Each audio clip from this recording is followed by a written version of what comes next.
Repetition is important, but you have to make sure you keep it interesting to keep children's attention engaged. I'm going to demonstrate some different state changes or different ways that you can practice reading big books, reading poems, counting, doing word wall words, anything that takes a lot of repetition.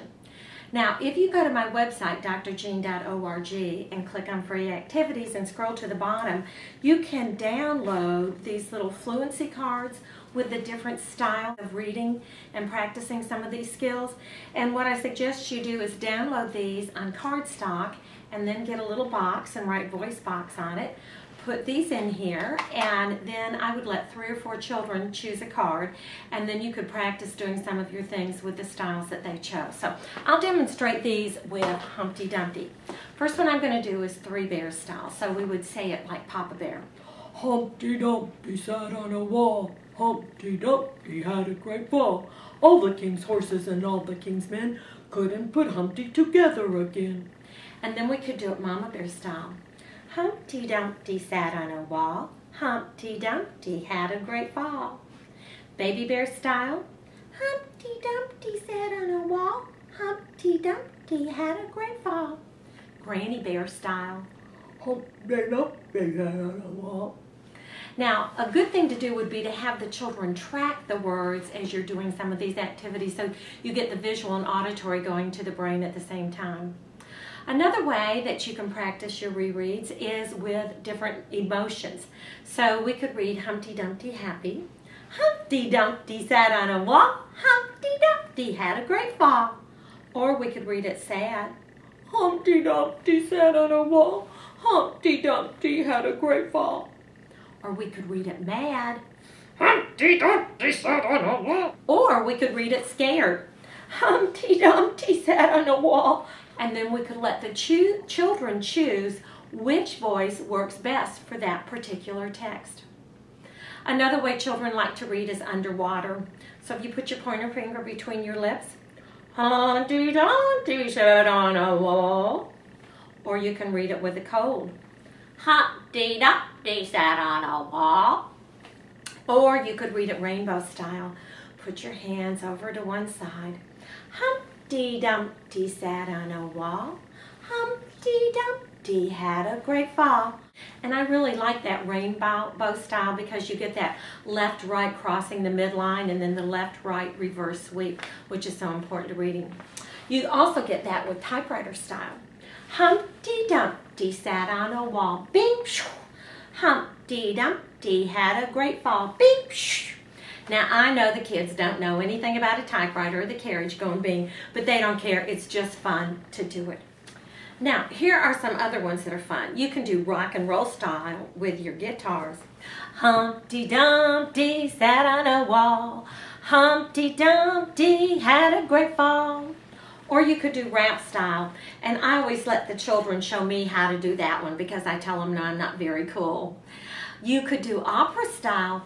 Humpty Dumpty sat on a wall. You could do the royal style like kings and queens, and you could put your crowns on.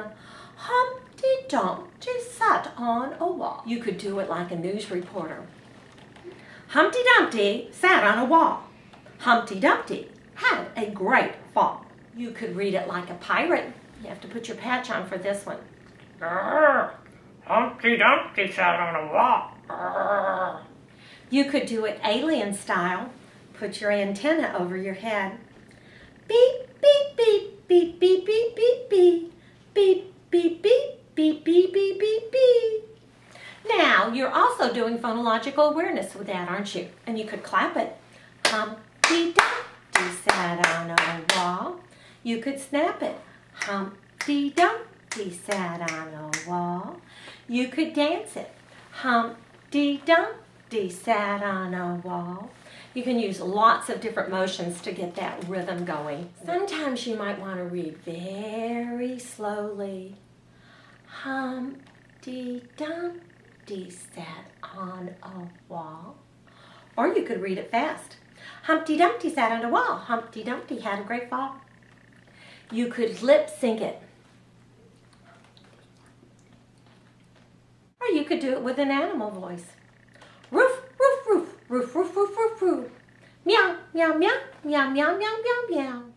Here are some other strategies you can use for your rereads. Of course, you can do choral reading where you all read together, or you could divide the group up into several smaller groups, and each group takes a turn reading a different verse or a different line.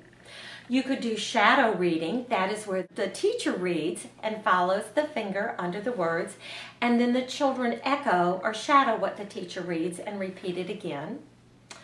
Another thing that you can do is a fun game called Say What? And this is where the teacher reads it wrong, and when the children catch the teacher reading it wrong, they say, "So what?" And then the teacher says, "Well, why don't you read it again?" I'll show you. Humpty Dumpty sat on a sofa. Say what? Well, you boys and girls read it the right way. Humpty Dumpty sat on a wall. You can also read and leave out a word. Humpty Dumpty sat on a. Humpty Dumpty had a great. You might want to choose a magic word. That's where you find one of your words on the word wall, and every time you come to the magic word, instead of reading it, the children get to clap their hands, jump up, snap their fingers, and make another silly motion. Here are just a few other state changes or ways that you can wake up the brain. One thing that the children love to do is sit like a boss. They get to lean back in their chairs. They get to put their feet up on the table. They get to cross their arms, and they get to sit like a boss and read. You can also do cowboy style. That's where the children turn their chairs around and straddle their chairs. When you come to a capital letter, you stand up. And when you come to punctuation at the end, you sit down. So, Humpty Dumpty sat on a wall. Humpty Dumpty had a great fall. You can also let the children change seats. You can lower the lights in the classroom.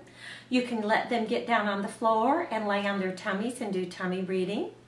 You could give them gum to chew. As strange as that seems, chewing gum kind of reconstricts the blood vessels and sends blood to the brain, and that might be a different thing to do someday. Like I said, you could use these different styles with rereads.